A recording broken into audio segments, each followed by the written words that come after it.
Meus amigos, que a paz de Jesus permaneça em nossos corações.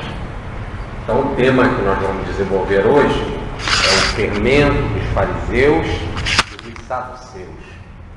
Está em Mateus, no capítulo 16, versículos de 5 a 12, e Marcos, capítulo 8, versículos de 14 a 21. Vamos reler primeiro Mateus. Seus discípulos, tendo passado para outra margem do lago, se esqueceram de levar pães. Jesus lhes disse: vede bem, preservai-vos do fermento dos fariseus e dos saduceus. Ouvindo isso, os discípulos pensaram de si para si: é porque não trouxemos pães. Conhecendo-lhes o pensamento, Jesus lhes disse: homens de pouca fé, por que haveis de estar pensando que vos falei por não teres trazido pães? Ainda não compreendeis e não vos lembreis dos 5 pães para 5.000 homens, e de quantos cestos enchestes com o que sobrou? Nem dos 7 pães para 4.000 homens, e dos cestos que levastes? Como, pois, não compreendeis que não vos falei de pão quando disse: preservai-vos do fermento dos fariseus e dos saduceus? Os discípulos então compreenderam que ele não lhes dissera que se preservassem do fermento dos pães, e sim da doutrina dos fariseus e dos saduceus. O texto de Marcos é o seguinte: ora, os discípulos se esqueceram de prover-se de pães, de sorte que um único pão traziam consigo na barca. E Jesus lhes deu este preceito: vede bem, preservai-vos do fermento dos fariseus e do fermento de Herodes. Eles pensavam e diziam entre si: é porque não trouxemos pães. Jesus, conhecendo-lhes o pensamento, disse: por que cogitais de não teres trazido bastante pão? Ainda não sabeis? Ainda não compreendeis? Ainda estão cegos os vossos corações? Tende olhos e não vedes? Tendo ouvidos, não ouvis? Perdeste a memória? Quando partis 5 pães para 5.000 pessoas, quantos cestos enchestes do que sobrou? 12, disseram eles. E quando partis 7 pães para 4.000 pessoas, quantos cestos de pedaços ficaram? 7, responderam eles. E Jesus acrescentou: como é então que ainda não compreendeis o que vos digo? Muito bem. Nós estamos agora, já há algum tempo, fazendo um estudo sobre a preparação que Jesus estava fazendo dos apóstolos para que eles fossem os continuadores da mensagem de Jesus depois que o mestre voltasse ao plano espiritual.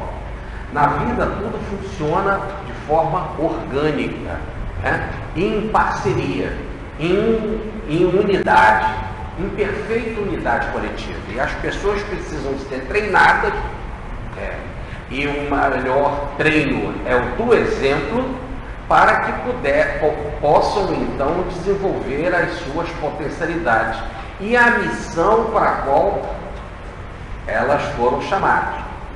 E aí, no caso, Jesus já vinha de algum tempo, já sempre fazendo ações para fazer com que esses apóstolos compreendessem de como eles deviam de proceder na terra.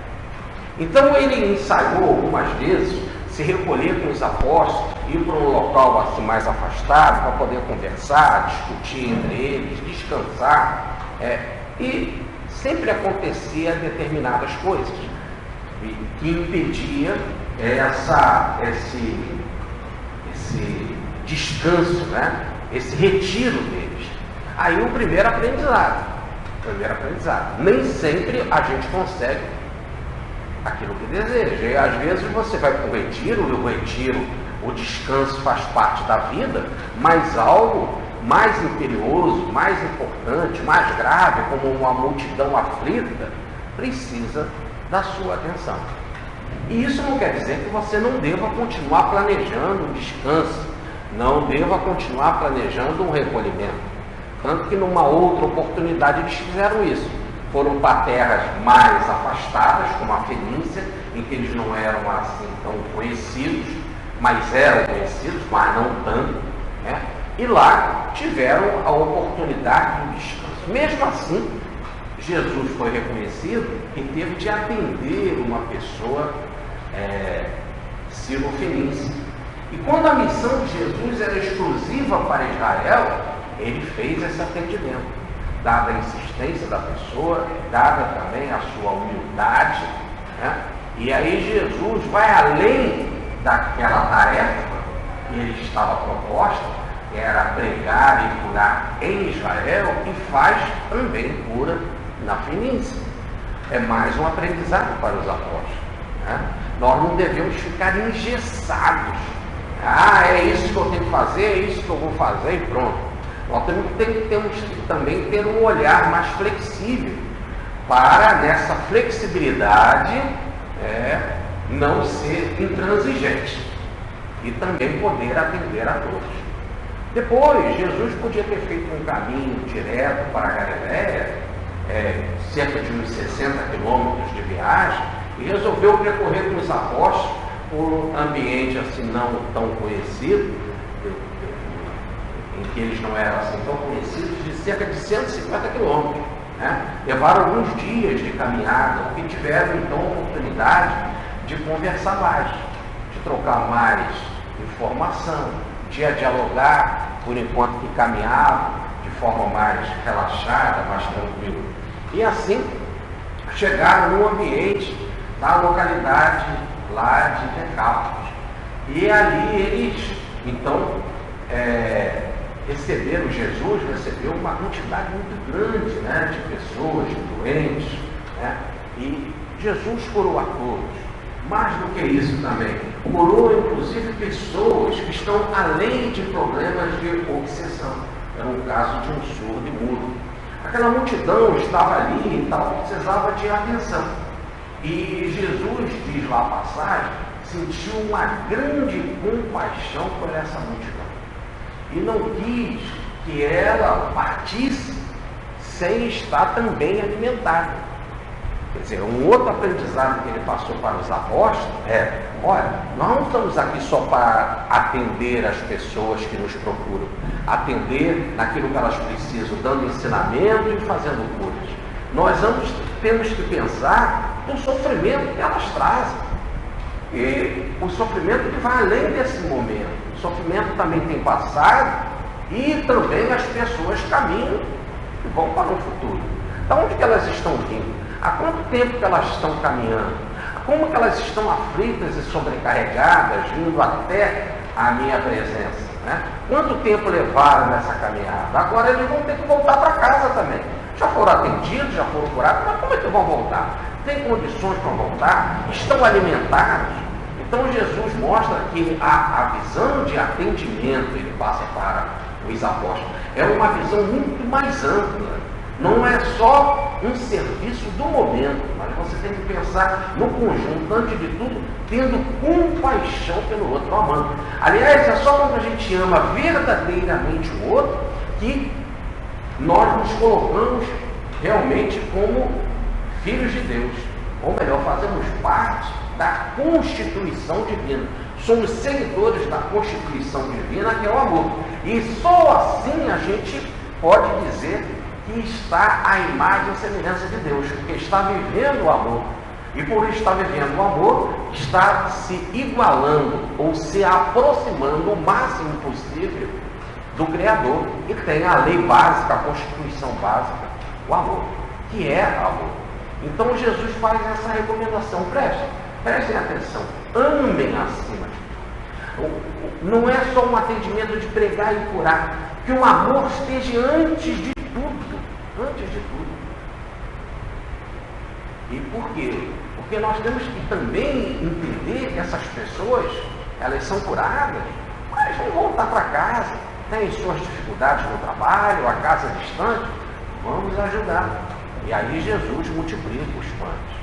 Um outro método também, aí usado por Jesus, e nós vamos ver isso mais ainda à frente, em outra palestra, é que ele também não se restringiu a um método de cura, e passou isso para os apóstolos. Então Jesus trouxeram lá um doente para que ele impusesse as mãos. Impor as mãos é uma tecnologia de cura, né? Jesus vai além, dá outras possibilidades, né? Falando uma língua da pessoa para que ela pudesse se sentir mais viva, entender melhor a lição. Jesus toca no doente, Jesus fala com ele, Jesus usa o método da saliva, usa o método de sopro, e assim ele usa vários e vários métodos. Nós vamos ver ainda na próxima lição, nós vamos aprofundar mais isso. Inclusive, usa método gradativo de aplicação em seguida, uma vez, duas vezes, para ensinar que nem sempre a cura é feita na primeira aplicação. Isso nós vamos ver na próxima lição. Então, repare que isso tudo é muito interessante, que ele está passando essa instrução para que os apóstolos pudessem ter uma visão completa. Aí nós vimos no nosso último estudo que Jesus estava fazendo esse bem, amando a multidão, ensinando, curando a todos, né? E aí o que acontece? Vem os fariseus, vem os saduceus, eles se colocavam como os doutores da lei. Os fariseus acreditavam na sobrevivência da alma e na reencarnação. Já os saduceus não acreditavam na sobrevivência da alma e só acreditavam em Moisés. Os fariseus acreditavam nos profetas. Então aí nós temos duas escolas que inclusive eram extremamente vaidosas, estavam no campo intelectual, gostavam de mandar no povo, gostavam de ser os professores, gostavam de ser reverenciados em praça pública, gostavam de ser respeitados e que colocavam um peso tremendo no nome do povo. Deus deu 10 mandamentos e eles colocaram 613. Olha que peso que ele colocava em cima das pessoas. Exigiam por demais ritualismo, né? Exigiam ser reverenciados, além do mais, exploravam também o povo com orações longas, quanto mais longa a oração, inclusive para as viúvas que estavam aflitas, mais cara era a oração. Gostavam de aparecer, gostavam de viver cheio de cinza na cabeça para mostrar para todos que estavam jejuando, e faziam isso algumas vezes por semana para poder serem assim admirados, e as pessoas verem, olha como que eles sofrem, coitado, etc.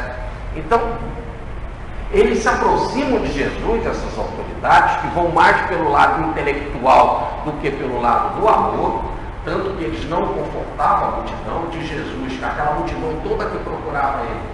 Era uma multidão aflita, sobrecarregada. Ele convoca essa multidão, venham a mim, todos que se encontram aflitos e sobrecarregados, que eu vos aliviarei, porque diz Jesus que era uma multidão que se assemelhava a ovelhas sem pastor, ovelhas sem direção, porque os fariseus, quer dizer, os saduceus, os doutores, quando se aproximavam para explorar, não falavam com autoridade, como Jesus falava, e não transmitiam confiança, amor, segurança, né? Alívio para a população. Quando eles se aproximavam, era para interrogar, era para castigar, era para penalizar, era para saber se as pessoas estavam cumprindo os rituais, as regras extremamente pesadas. Logo, a presença deles, em vez de trazer conforto, alegria, alívio, trazia poder, trazia medo, trazia insegurança. E Jesus então passa nesse ensinamento para os apóstolos, que mesmo quando ele está no trabalho do bem, como ele estava, essa turma do mal aparece. Afinal, nós estamos no mundo de provas e expiações, o mal campeia, está por todos os lados. Aliás, o mal é mais forte do que o bem ainda aqui no nosso planeta. Então é lógico que essa turma da contradição, essa turma da oposição, vai aparecer no seu trabalho do bem. Vai aparecer para importunar, vai aparecer para perseguir, vai aparecer para castigar, vai aparecer para condenar, vai aparecer para tentar tirar a fé das pessoas que já estão se sentindo melhores, mais confiantes. Eles vão aparecer para prejudicar sempre e também para, porque nós vimos na lição passada, para tratar de coisas superficiais.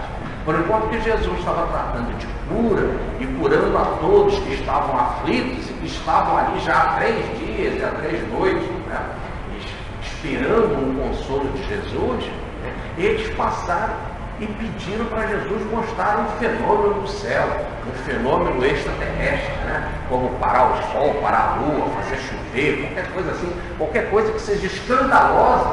Mas olha que repare, pode ser até um circo, mas não tem absolutamente nada que agrade ao povo, que console. O que o povo estava precisando era de conforto. Uns estavam coxos, tinham dificuldade para trabalhar. Outros estavam com a mão ressequida, tinham dificuldade também para trabalhar. Outros eram cegos, né? Outros tinham bloqueio, não conseguiam falar, nem ouvir, etc.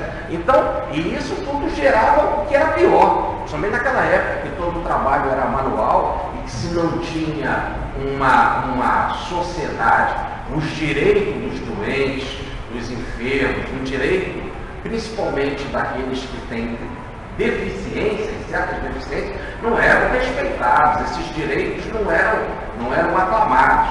Então essas pessoas eram abandonadas, eram discriminadas, né? Estavam extremamente aflitas. E eles vêm pedir fenômeno do céu.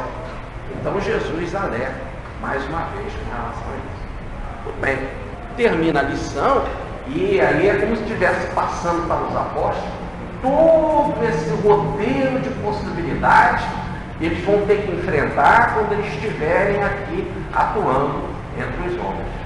E aí vem mais uma lição para eles na passagem de hoje.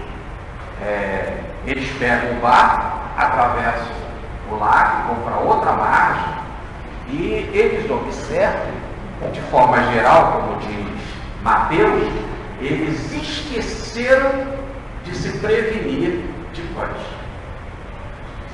Marcos vai mais em detalhe. Marcos é minucioso. Marcos diz que eles só tinham na barca um pão. Sem negar Mateus, como se estivesse dizendo assim, eles esqueceram de levar pão, acabaram vendo que só tinham um no barco.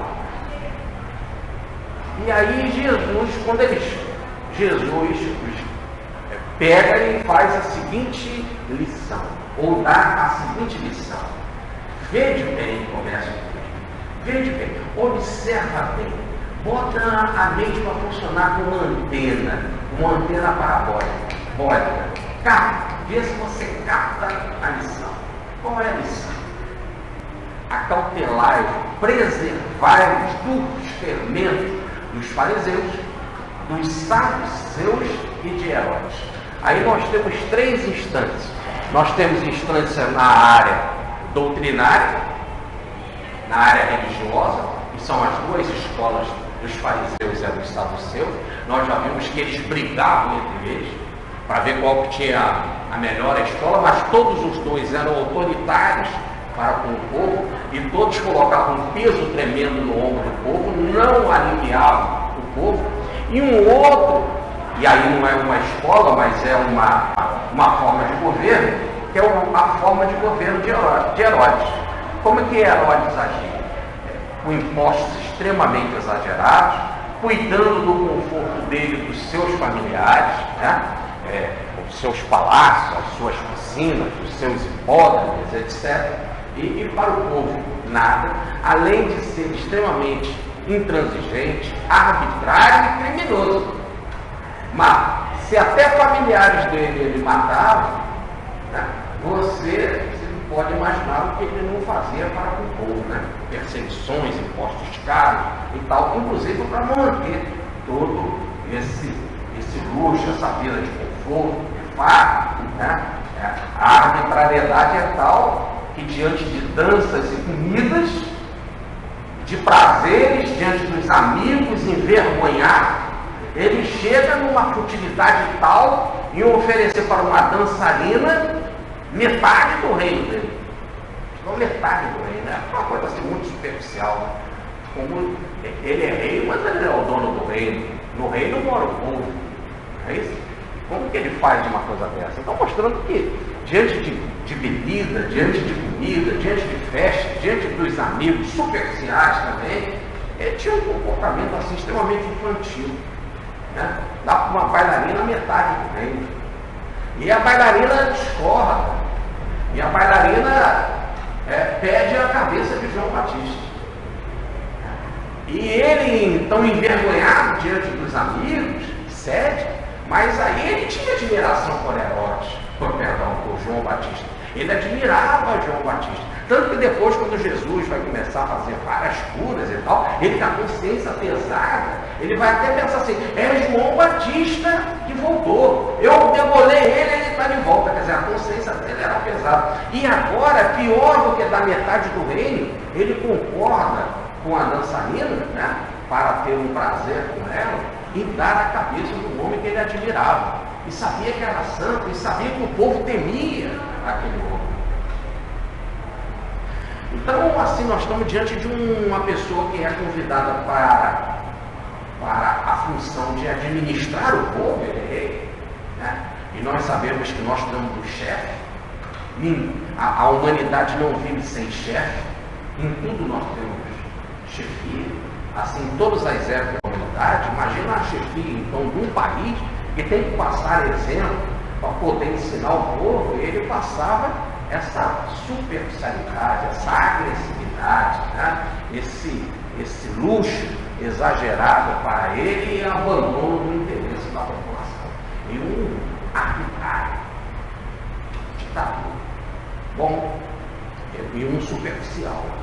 Agora repare, então, que Jesus fala então para os apóstolos: preservai-vos do fermento dos fariseus, dos saduceus e de Herodes.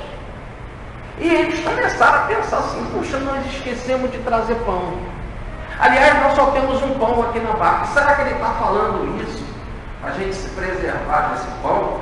Porque a gente não trouxe pão e nós não devíamos estar preocupados. E não trouxemos pão, e que devíamos estar preocupados com isso, ou não.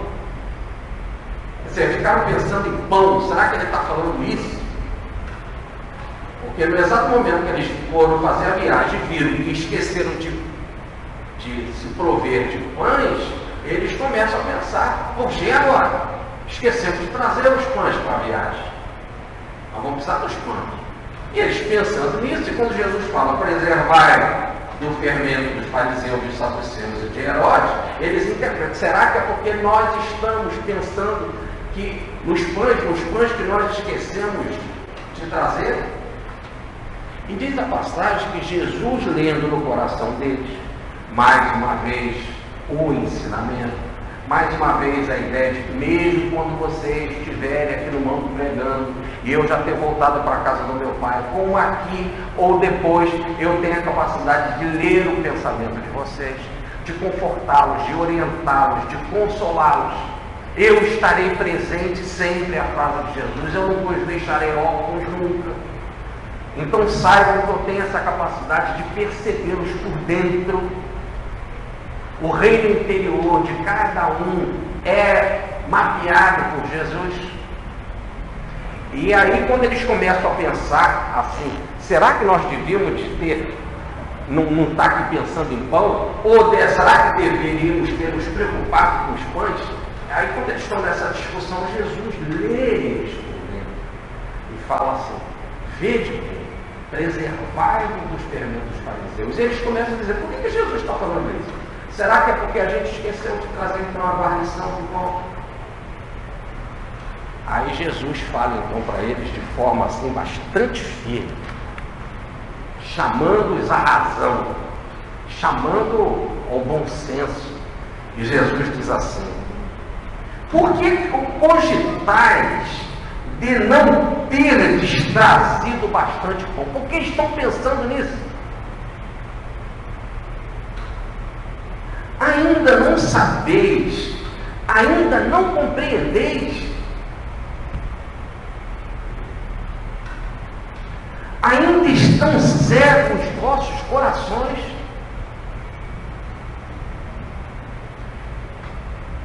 Tendo olhos, não vedes, tendo ouvido, não ouvis, perdestes a memória. Para com o ensinamento firme, né? Jesus está perguntando, vocês ainda não compreenderam, ainda não entenderam. Será que não tem memória? São cegos, são surdos. Uma sacudidela, né?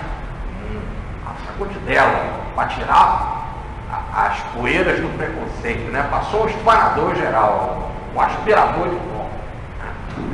E aí, diante disso, Jesus vai revivê-los na memória. Quando parti 5 pães para 5.000 pessoas, quantos cestos sobraram? Eles responderam: 12. E quando parti 7 pães para 4.000 pessoas, quantos cestos de pedaços ficaram? Eles disseram: 7. E Jesus então acrescentou: como é que então ainda não compreendeis o que eu digo? Não precisa se preocupar com o pão, olha o pão. A gente multiplica os pães, né? E não é de pão que eu estou falando. Será que vocês não viram? E quando há falta de pão, eu multiplico o pão, ainda sobra. Será que vocês não estão vendo que eu não vim aqui para falar de pão material? E até mesmo a multiplicação de pães físicos, nem isso é o cerne, o objetivo, a minha mensagem. E quando eu falo, preservai-vos do fermento dos fariseus, dos saduceus e de Herodes, eu estou falando de outra coisa, não estou falando de pão físico. Vocês têm que se preocupar com o pão físico, nós todos temos que nos preocupar, nós vamos comer o pão com o suor do nosso rosto. Mas quando falta, a vida multiplica. Não falta nada para os seguidores. Vocês não sabem disso? Para aquele que é digno do seu trabalho, não falta nada.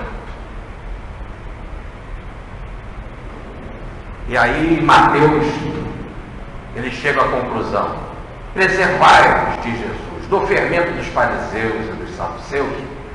Os discípulos então compreenderam que ele não lhes dissera que se preservasse do fermento dos pães.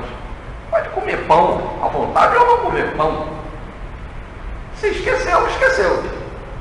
Se trouxe, ótimo. Tá certo? Eu não estou falando disso. Não estou falando disso. Eu estou falando de outra coisa. E eles disseram: sim, agora entendemos. Ele falava da doutrina dos fariseus, dos saduceus e da de Herodes. Ou melhor, ele falava do que eles ensinavam e da forma que eles viviam. A doutrina aí é da forma, não só do que eles falavam, mas do que eles viviam, do modo de proceder deles. Aquele modo de proceder não seja de vocês. Tá certo? É lógico que quando você vai para uma viagem, você tem que planejar a viagem. Tem pão, não tem pão, leva pão. Tudo bem. Mas esqueceu, isso trabalha do bem, lá você vai conseguir, de alguma forma, lá você vai trabalhar, vai arrumar um jeito, vai conseguir o pão, vai comprar o pão. Agora, eu não vim aqui para falar de pão. A minha mensagem é despertá-lo para um outro ensinamento mais profundo. E o que eu quero evitar é que vocês não se comportem como os fariseus, como os saduceus, como Herodes. Aí você fala: mas eles eram simples pescadores. Simples pescadores naquela época. Agora são autoridades do mundo. Todos, inclusive, têm títulos de santo. Tá certo? E foram eles os responsáveis para que a mensagem do Cristo fosse para os 4 cantos da terra. E só tem cristianismo porque eles levaram a mensagem. Lembra? Jesus Morreu na cruz, ou foi considerado morto na cruz, ressuscitou, passou só 40 dias ali mesmo em Israel e pronto. E ascendeu aos céus. Quem contou para o mundo inteiro isso foram eles. Quem mostrou para o mundo inteiro que isso era verdade e que Jesus está vivo foram eles. Não pode haver cristianismo sem os apóstolos. E se eles são assim tão importantes, e foi por causa deles que a humanidade compreendeu e dividiu o mundo em dois, e antes de Cristo e depois de Cristo, agora nós temos um novo ensino, uma nova mensagem, uma nova era, a gente deve aos apóstolos. Então, se eles são assim importantes, eles vão fazer um trabalho importante, vão transformar a humanidade, aliás, vão dirigir a humanidade, vão ser as colunas da mudança e da construção da igreja do Cristo,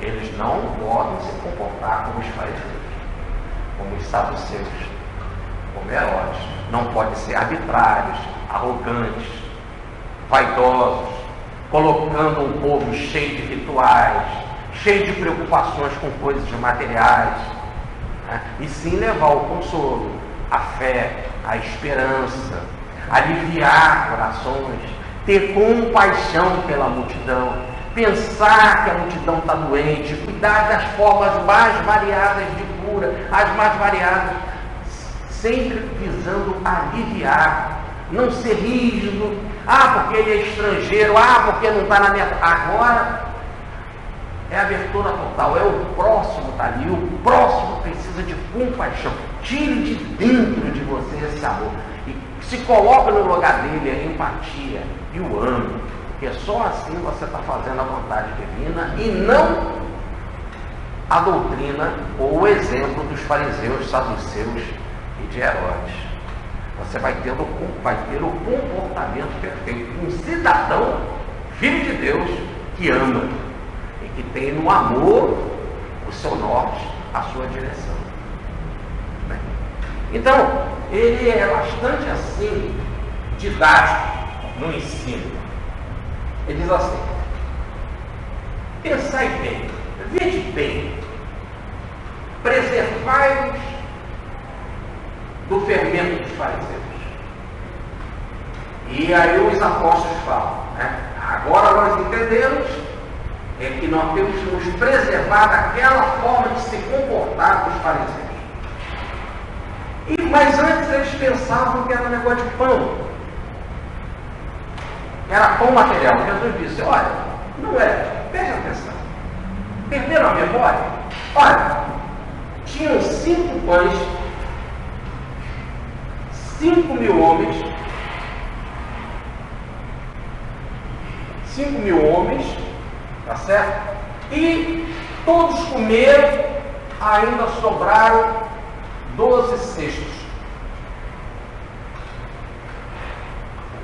Depois, se tinha 7 pães,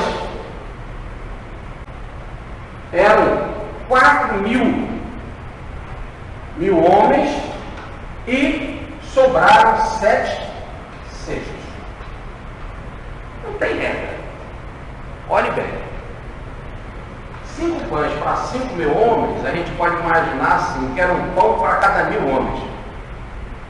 Não é isso? 5 pães para 5.000 homens era um pão para cada 1.000 homens. 7 pães para 4.000 homens, fazendo a conta, era um pão para cada 571 homens,4. Agora repare, aqui eu tinha menos pães, mais gente.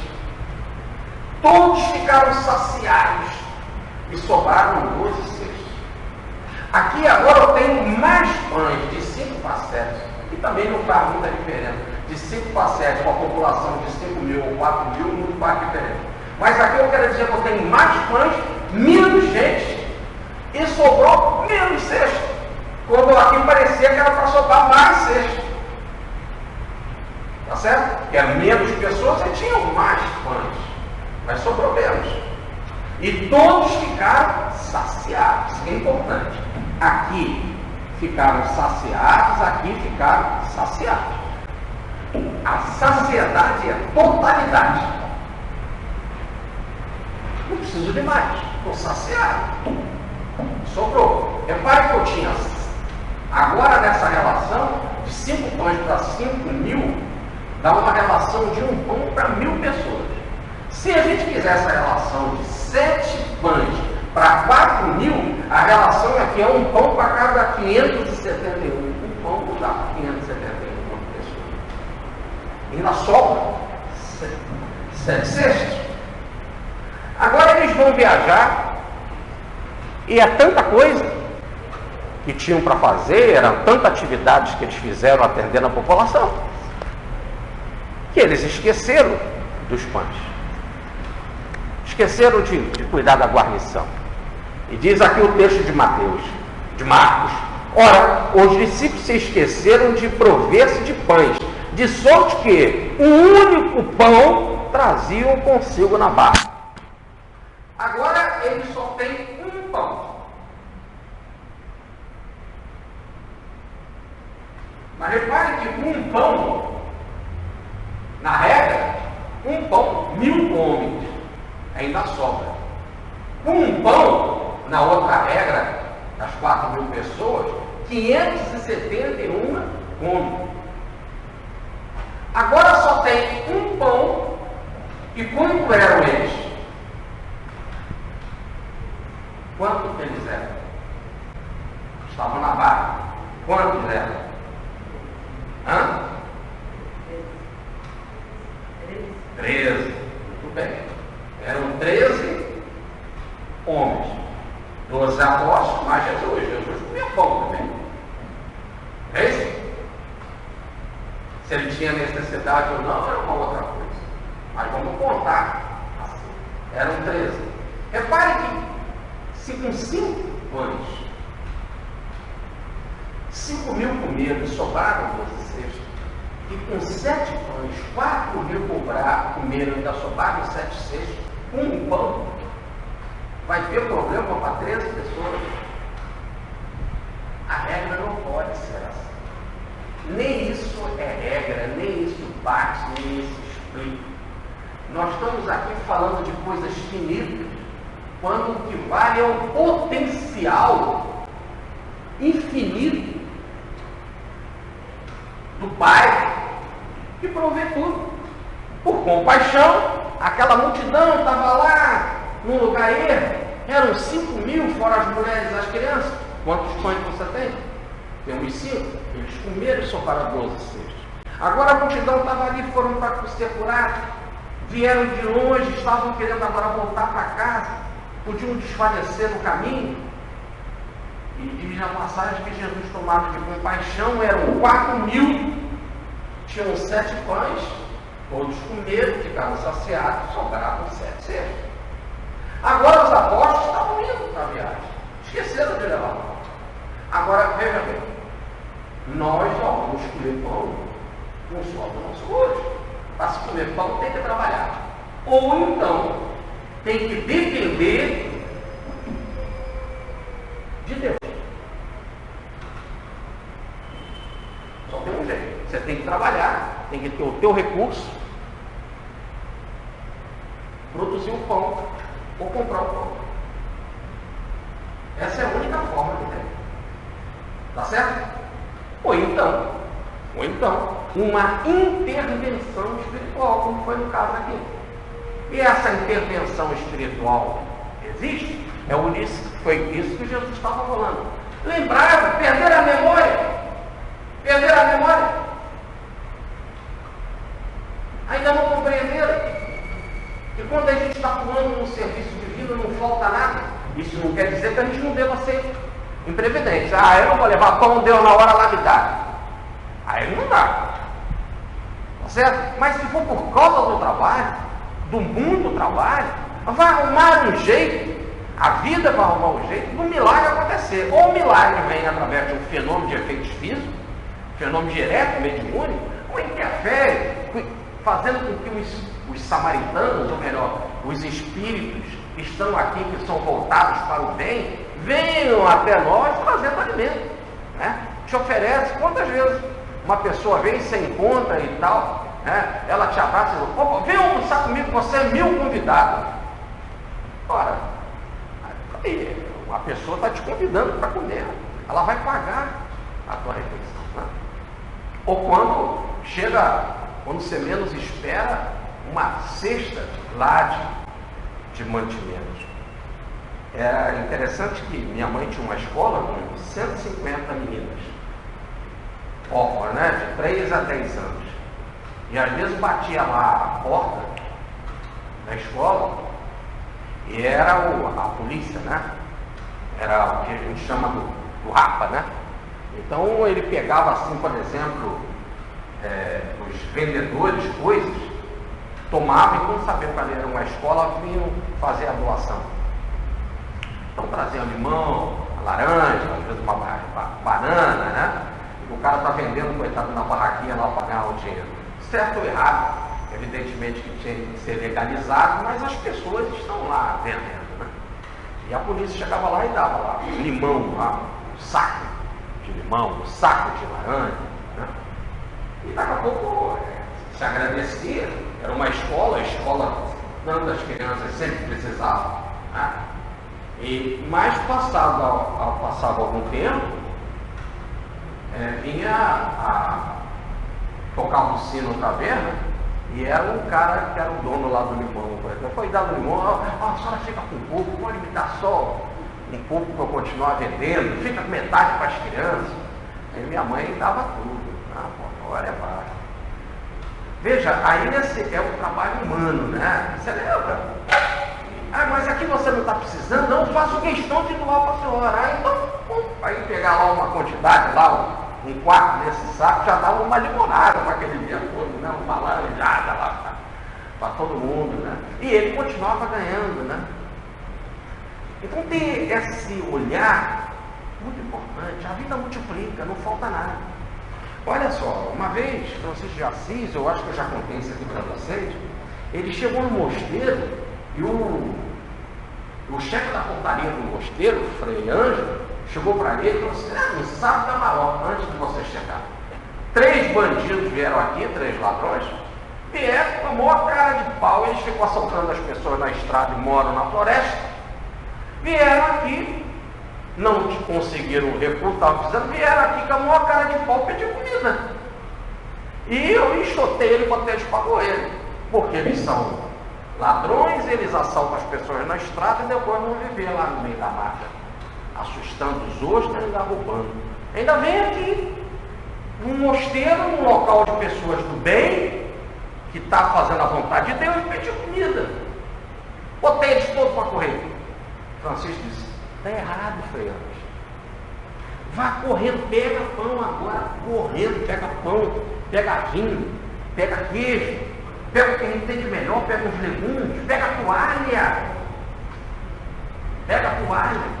E você vai fazer assim, você vai chegar lá no meio da mata, vai botar a toalha, vai botar a comida toda arrumada, farta, muito farta, vai gritar, irmãos que roubam, irmãos, ladrões, por favor, irmãos, venham comer, e ele vem, e aí eles vão comer, você não fala nada, não fica dando lição de moral, só diz assim para eles, quando eles comerem bem, vão comer muito bem, coisas boas, certo? Você vai dizer assim, se vocês prometerem que não vão roubar mais as pessoas,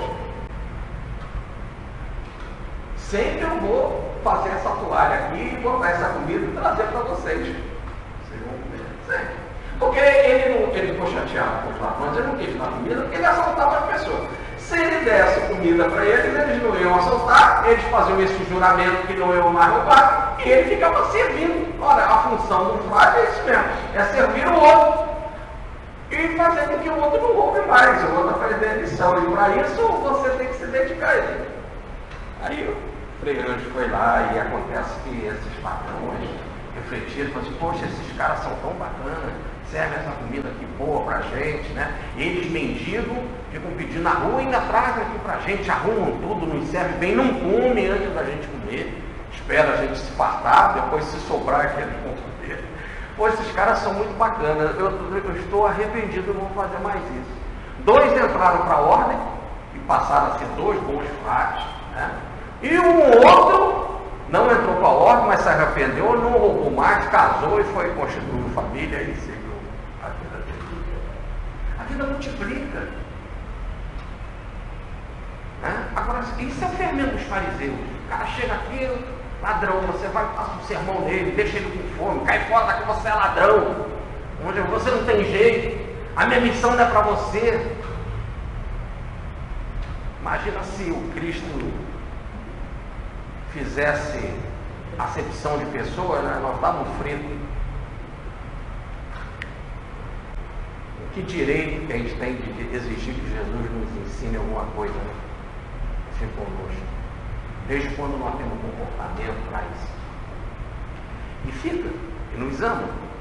Ainda diz que vai ficar conosco sempre. Então a visão é diferente. A visão é completamente diferente.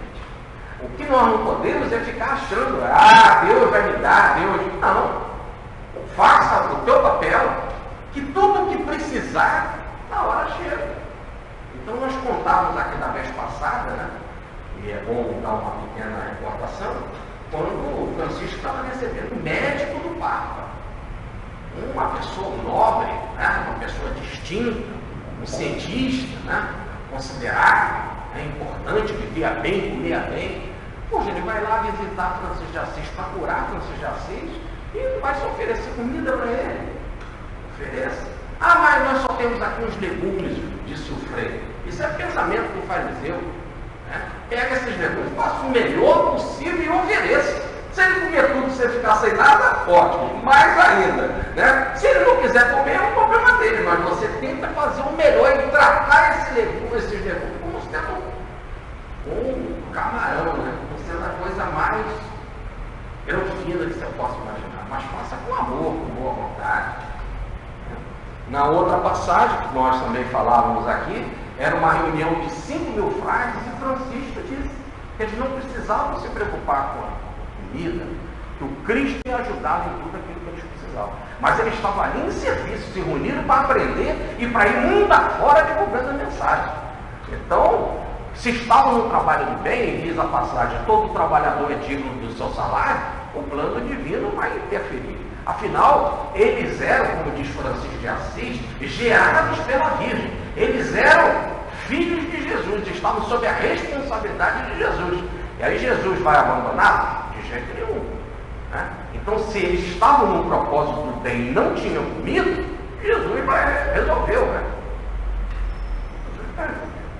E aí, no caso, né, começa a aparecer no alto do monte várias carroças vindo das cidades as mais variadas da circunvizinhança, trazendo comida, e foi tanta comida que sobrou que Francisco teve de alertar. Olha, isso que sobrou nós temos que levar para distribuir para os pobres. Então, sobra, né? Sobra. No caso do médico, na hora que ele começa lá a comer os legumes, né, que o frade lá prepara com amor, como recomendou Francisco, uma mulher bate na porta com uma cesta com peixe assado, pastel de camarão, bolo de nozes. A vida não falta nada, a vida é generosa. Né? Então, agora não é por causa disso que nós temos que ser imprevidentes. Eu vou viajar e tal, lá Deus se vira e arruma pão. E me dá pão. Não é assim. Mas quando você está no seu trabalho e é por causa do trabalho a determinada necessidade, as coisas aparecem. Muito interessante a gente ler a mensagem que o Dr. Bezerra deu em 1966 aqui para o Regeneração. Sabe? Ele então disse que ia lá para o pessoal lá da equipe, né, da Regeneração, que estava na hora de comprar essa casa. No caso, comprar a casa. A Regeneração tem que ter uma casa para poder ter o que ele queria, cantina. Aí a cantina não é cantina assim de vender os produtinhos aí que merece o nosso respeito. A cantina é alimentar as pessoas, né? Ter sacola de mantimentos, de comida preparada, etc. Nós também cuidar do jovem, da criança e do velho. E de todo necessitado que bater às nossas portas, da alma ou do corpo. Então, o primeiro passo é ter uma instituição. Se você não tem uma instituição, um ponto de socorro, né? Ele chama lá um hospital escola, uma casa de benefícios, ele fala que o regeneração é a reconstrução da casa de benefícios, que é essa casa de bem, de assistência, de fazer benefícios para o outro, né? E que ele estava reunido lá no plano espiritual com alguns companheiros e chegou-se à conclusão, todos esses companheiros reunidos, juntamente com o doutor Bezerra, que era hora. Era hora. Então o doutor Bezerra falava que eles tinham que fazer um esforço financeiro para comprar casa. Mas a pessoa não tem condição. E é bacana que o texto faz essa leitura mostrando bem que as pessoas não tinham condição, né? E ele fala assim, então nós vamos acionar companheiros nossos, esses companheiros nossos que estão encarnados, para comprar a casa. E apareceram lá 3 pessoas, acho que foram 3, na memória, e que deram a contribuição. Os outros deram também. Às vezes você dá um tijolo, vale mais do que o outro que comprou lá um prédio inteiro. Mas não importa. 3, com bastante recursos, deram a condição, os nomes dos 3 estão aí na história do Regeneração, né? E foi comprado, está no livro que é a extensão da Casa dos Benefícios, e a instituição foi comprada e começou. Então, houve a regeneração a se desenvolver mais, já tendo seu prédio. Então, não tem pessoas. Vocês primeiro se esforçam, né? Não acontecendo, não vão arrumar samaritanos que dão dinheiro assim, né? E os recursos aparecem. Então nós falávamos aqui da Madre Teresa. O que a Madre Teresa tinha? Nada. E aí quantos hospitais paridéticos no mundo inteiro? Nada. Irmã Dulce, ela pobre, Irmã Dulce é pobre. Já viram a obra da Irmã Dulce na Bahia? Não é isso? Pobre, não tem nada. Como é que pode? Vem Francisco de Assis. Qual é o lugar do mundo que a gente vai que não tem Francisco de Assis? Vai ficar pobre, não tinha nada. Até a roupa que ele devolveu para o pai, não tinha nada.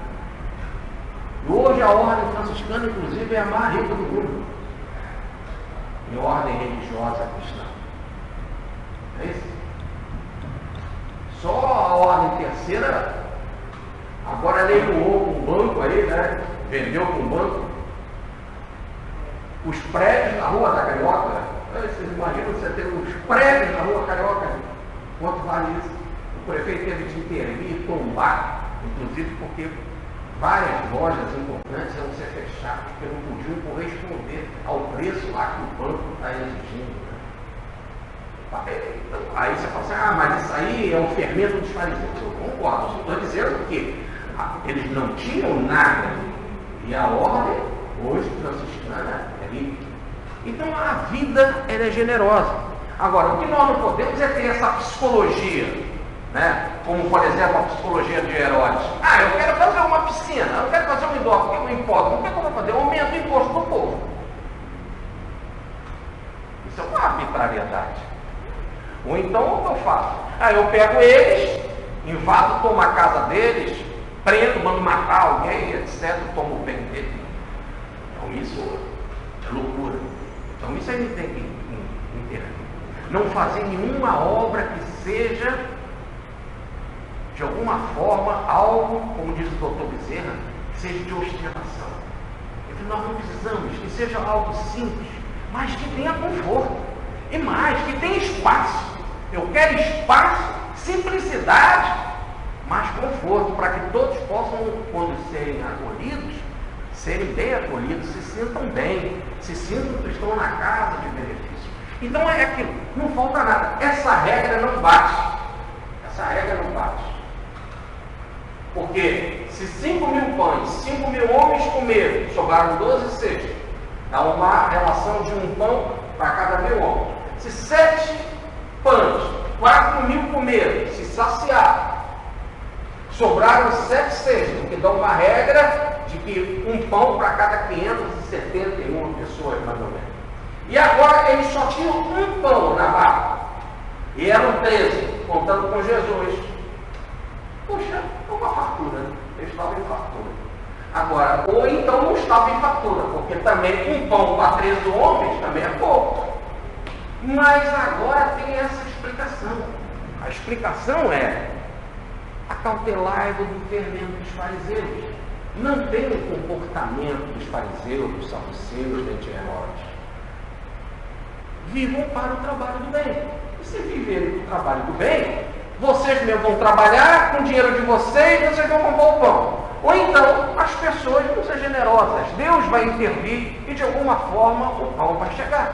E o pão vai chegar da forma mais variada. O pão vai chegar ou dado pela caridade, que nada mais é também do que um milagre, uma intervenção divina, ou então dado através de um fenômeno de efeitos físicos. Mas, de qualquer forma, o pão chega. Agora, então, Jesus disse assim: basta pedir a Deus. Se você está num trabalho digno de ajudar a população, e você pede a Deus, Deus vai te ajudar. Então, tem uma passagem aqui no Mahatma Gandhi, no livro do Gandhi, em que ele diz assim: não tem ninguém que não peça a Deus, diante de um trabalho digno, fácil, pedindo proteção, e que não é protegido. Todo o mal que chega perto dessa pessoa, e se vê alguém te fazendo mal, inclusive te matar, te der um tiro, se você está imbuído do trabalho, e está também imbuído do perdão, do amor, inclusive para quem tem comportamento assim como esse, e você está servindo e pede com sinceridade a Deus, Deus vai te ajudar. Mas se ele atirar e você morrer, aproveita para morrer com o homem de Deus. Porque faz parte também, aproveite aprender também, que também você tem um determinado planejamento e tem que passar por uma determinada coisa. Porque se tinha alguém que servia a população e que orava para Deus e confiava para Deus e que foi para a cruz, por que pode ser diferente contigo? O que você tem que fazer é trabalhar, amar as pessoas, compreender as pessoas e orar para Deus. Deus vai te ajudar. Não vai acontecer nada com você antes da hora. Tanto que no início da missão de Jesus, pegaram ele para jogá-lo no precipício. Ele passou pela mão dele e foi embora. Não era a hora. Agora era a hora. E ele continuou ajudando as pessoas, orando e confiando em Deus. E foi para a cruz. Então diz Gandhi: faça isso também. Ora, confia, tenha certeza de que ele vai te ajudar. E se você receber o tiro, é o melhor aprendizado que você tem que passar. Aprenda, nesta hora, a aprender cada vez mais. E a saber que ele continua te amando de todo jeito, pouco importa, não faz diferença nenhuma, diz Gandhi. Uma outra coisa é com relação a essa matemática aqui, esse mundo quantitativo, que a gente fala mais. Repare que nem a regra bate, né? De 5 pães, 5.000 sobram 12. De 7 pães, 4.000 sobram 7. Agora ele só tinha um pão, eram 13 pessoas. Então o que tem que ser levado em consideração é isso daqui, é Deus. E Deus, ele atua, e ele tem potencial infinito, e sempre sobra. Sempre sobra, as pessoas comem, ficam saciadas, porque o potencial dele não termina nunca. E ele intervém nas formas mais variadas. Como Jesus mostrou, e nós vimos aqui em algumas lições, formas diferentes de cura, assim também tem formas diferentes da atuação de Deus. Ele pode fazer com que aquela colheita aquele ano seja mais abundante. Ele pode fazer com que alguém chegue e por caridade te doa alguma coisa. Ou ele pode fazer uma intervenção com um fenômeno espiritual. O que importa? Faça apenas o seu trabalho. Confie em Deus. E aí nós trouxemos um pensamento aqui do Mahatma Gandhi, em que ele diz assim: essa é a matemática. Retire-se o infinito do infinito e o infinito permanecerá intacto. Retire-se o infinito do infinito e o infinito permanecerá intacto. Então, quando eram 5 pães, 5.000 comeram e ficaram saciados, ainda sobrou. Quando eram 7 pães, 4.000 comeram, ainda sobraram 12 cestos. essa doação de recursos para se multiplicar os pães vem de Deus. As obras que eu faço, não sou eu que as faço, não vinha de Jesus, vinha de Deus. As obras que eu faço, não sou eu que as faço. É o Pai que está em mim que faz as obras. E o recurso do Pai é infinito. E por mais que você tire do Pai, nunca fica faltando nada. Ele continua pleno, não perde nada. Porque, aliás, não tem nada que você possa tirar de Deus, porque Ele é o todo. Tirar para botar onde? Se Ele é o todo. Tá certo? E como você pode tirar algo do todo para botar onde? Se não existe o fora do todo.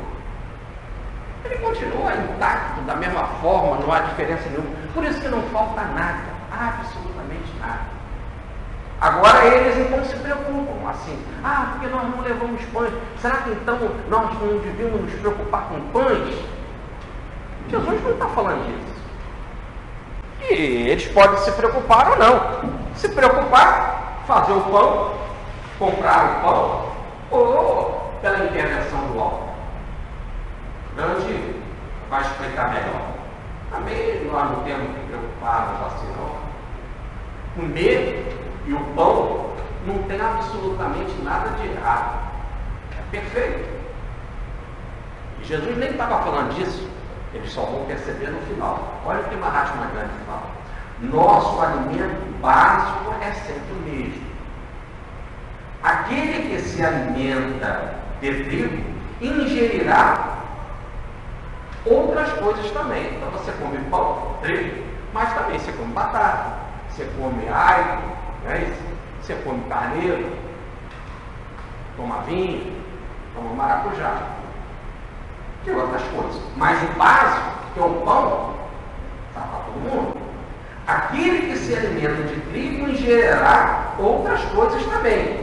Elementos adicionais que poderão mudar de tempo em tempo. Agora está na época de maçã, agora está na época de tomate, agora está mais farto o vinho, a colheita foi farta. Mas o pão permanece, diz ele. Elementos adicionais que poderão mudar de tempo em tempo. Mas o pão de trigo estará sempre à mesa do jantar. É o sustento da vida, do qual jamais se cansará. Se alguém experimentar aversão a ele, é sinal de que já está desencarnando. Ou melhor, é sinal de que a dissolução do seu corpo está próxima. Quer dizer, é quase que estivesse dizendo assim, ele é o sustento da vida, há uma relação do nosso corpo com o pão que a gente precisa dele e pronto. Você pode variar os alimentos, mas o pão está lá. Então, Gandhi vem dizer, não tem nada a ver também os apóstolos, como Jesus estava dizendo, pensar, porque nós estamos aqui preocupados porque não trouxemos pães, onde devíamos trazer, onde devíamos trazer. Eu não estou falando de pão. Sabe, o pão é sustento. O corpo você consegue o pão de uma única forma. Trabalhando, comendo, vai comer o pouco só do teu corpo. E se você tiver um trabalho divino e de alguma forma houver a necessidade de pão, a vida generosa vai te dar o pão. Pronto, acabou. Agora, Gandhi também aproveita para explicar bem o que é essa tal da doutrina, ou do exemplo dos fariseus, dos saduceus e de Herodes, que aí sim é o fermento que eles deviam de evitar. É o fermento que você coloca na massa e leveda ela, e a massa fica inchada, mas a massa é fininha, ela fica inchada por causa do fermento, não é isso? Então a mesma coisa ele está dizendo. O fariseu ele não é nada, o saduceu não é nada, Herodes também, mas ele bota um fermento, ele se enche, fica cheio dele, ele deixa de ser humilde, ele se acha tal e acha que ele é melhor do que os outros são pecadores, que os outros que estão errados, que eles são os únicos certos, os verdadeiros, os limpos, os melhores. Então esse orgulho é que a gente deve evitar. Esse orgulho com uma pitada deixa a gente inchado. A pessoa se acha. Então Gandhi vem em nosso socorro e diz assim: se um trabalhador dedicar-se a Deus toda a atividade que faz, poderá alcançar a autorrealização. Então, vai você dedicar o seu trabalho a Deus, ao amor. Aí diz a Jesus, eu tenho compaixão pela multidão. O amor é Deus. Agora, dentro desse ciclo, dessa nova equação, saiba que todo o trabalho que você está fazendo, você nada mais está fazendo do que servir a Deus.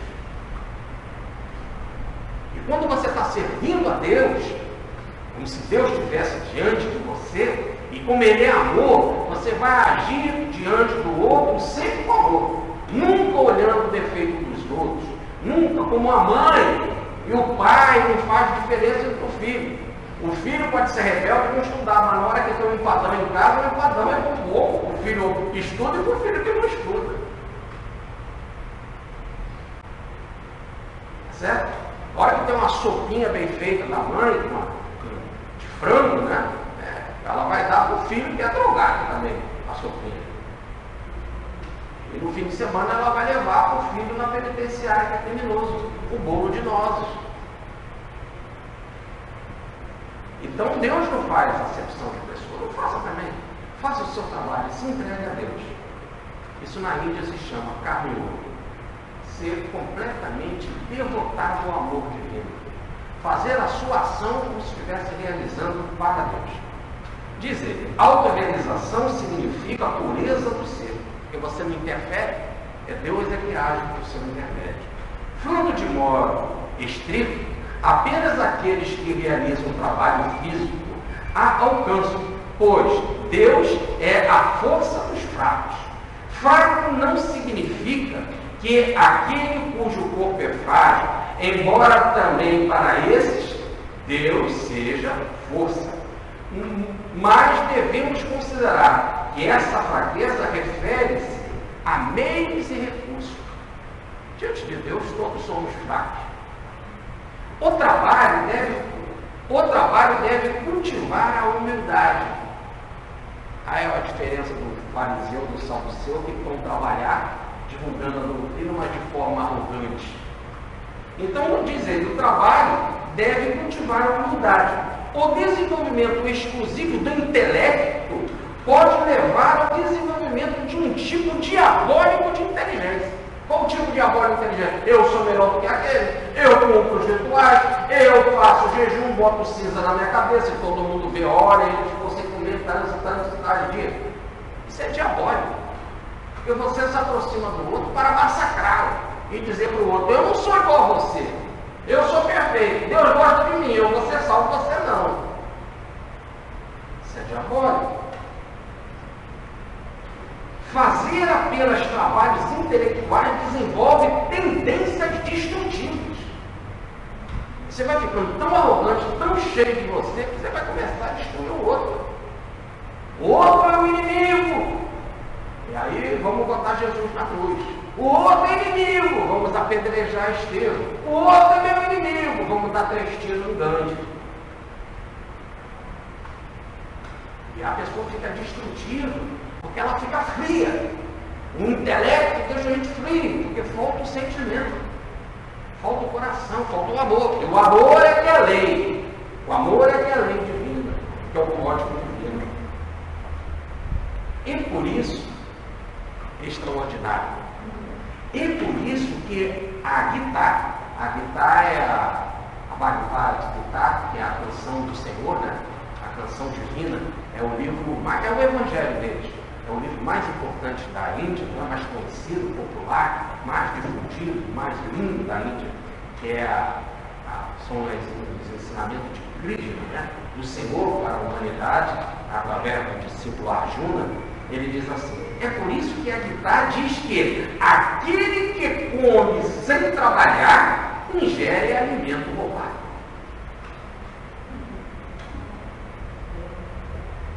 Então, a gente pode parar essa parte do grande tinha mais, mas eu acho que isso aqui é suficiente. Veja, a vocês cabe trabalhar. Ah, porque eu trouxe no pão, não trouxe no pão. Se você trouxe pão, ótimo. Se você não trouxe pão, trabalha. E como você vai trabalhar? Amando. Sempre com amor. Porque você está trabalhando como se estivesse dando um copo d'água a Deus, como se dando uma sopa a Deus, como se estivesse dando um carinho, um olhar de bondade a Deus. Veja que o outro é teu irmão, é filho de Deus, tanto quanto você e que merece de Deus a mesma forma de amor que Ele tem para com você e que não há diferença. Ele nunca deixou de amar o maior bandido e nem pode dizer que Ele ama mais a Jesus do que o pior dos bandidos. Deus é um Deus de amor. Dá de Jesus. Não tem aquele que pede a Ele pão, Ele vai dar pedra. Não tem aquele que Ele pede peixe, Ele vai dar um escorpião. Não tem aquele que Ele pede, que pede ovo, que vai dar uma cobra. Deus é amor. Ele fala assim, se a gente já sabe dar coisas boas para os outros, imagina Deus. Então, vai trabalhar, vai realizar o teu trabalho. Esse negócio de pão, ou você vai conquistar pelo seu trabalho, e quando você conquista pelo seu trabalho, no fundo é Deus que está te dando. Todo sujeito que trabalha de manhã vai para a lavoura. Ele trabalha lá o dia todo. E aí o trigo nasce, ele amassa o trigo, faz o pão. Ele pode dizer assim, esse trigo foi eu que plantei, esse trigo foi eu que criei, esse pão foi eu que fiz. Foi tudo Deus. Porque se ele tivesse um derrame, ele não fazia nada disso. Nem conseguir mastigar o pão, ele consegue.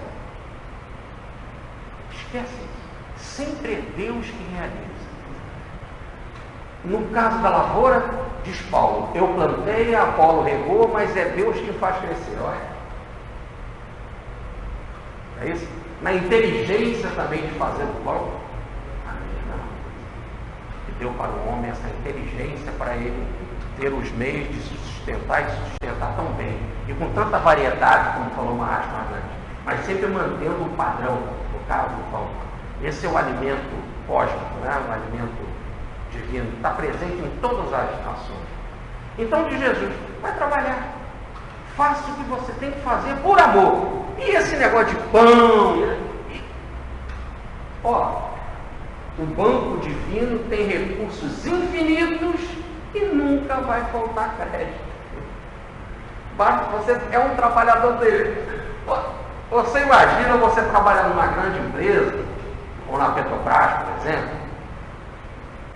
Hoje a situação é tão desagradável no meio dos intelectuais, dos frios, que até a nossa maior empresa hoje chegou nessa situação, né? Da gente até nem querer citá-la como um exemplo de coisa boa, de tanta roubalheira. E não só roubalheiro ou não, mas até que se aumenta, né, nesse discurso desses que só chegam para se aproximar com essa doutrina nefasta de fariseus e saduceus, e que diante de uma coisinha só aumentam demais, mentem. Mas, voltando, imagina você trabalha numa Petrobras e o salário está lá, né? Tem aqui gente que trabalha na Petrobras, está bem de vida, não falta o salário, chega lá direitinho, nunca atrasou o salário. Então ganha lá o salário, a pessoa vive bem, tem a sua casa, não falta nada. Então ela pode dizer, qual é o seu nome? Eu sou fulano da Petrobras. A Petrobras é até o sobrenome dela.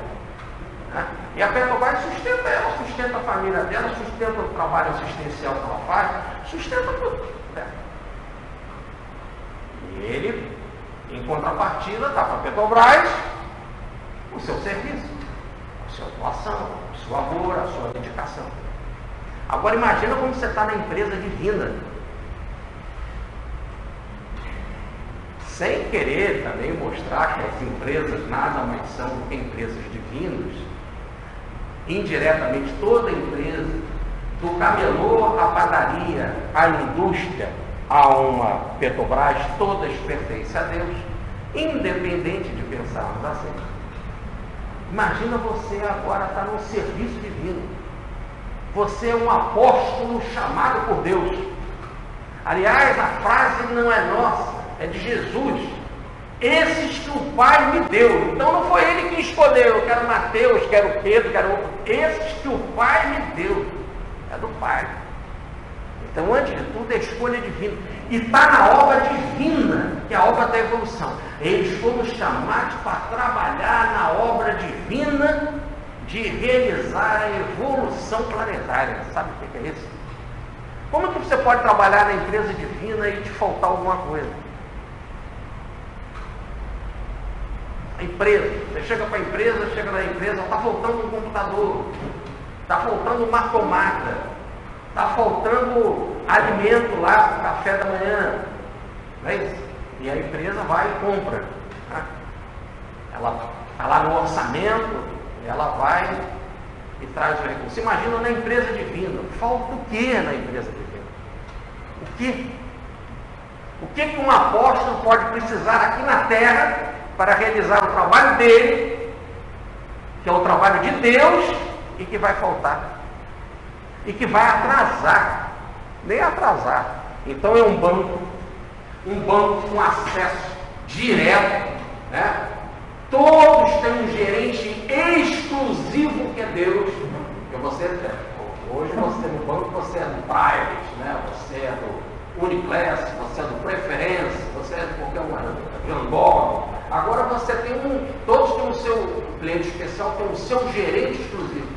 Todos nós temos um gerente exclusivo que é Deus, e não é invenção minha. Parábola 2 talentos.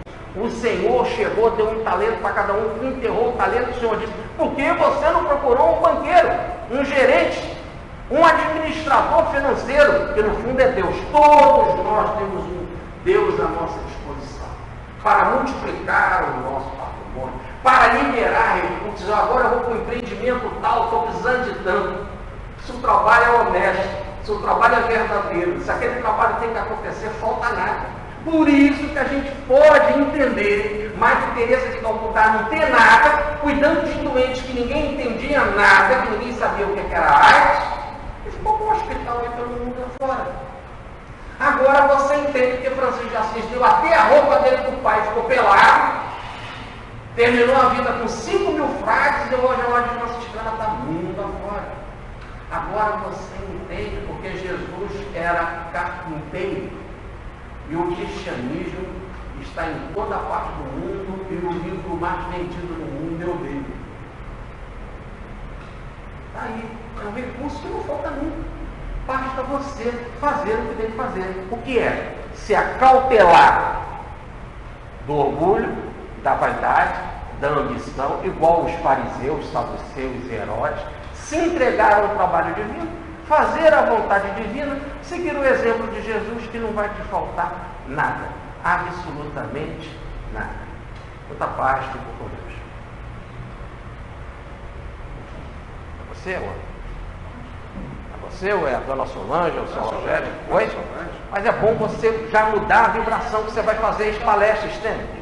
Você vai fazer palestra, você chegou todo com esse negócio de Petrobras, de pessoa muito rica, muito bem colocada. Vem orar para você. Olha, quem quiser livro, eu tenho o Allan Kardec, eu tenho Paulo Rhodes, e tem também a reencarnação.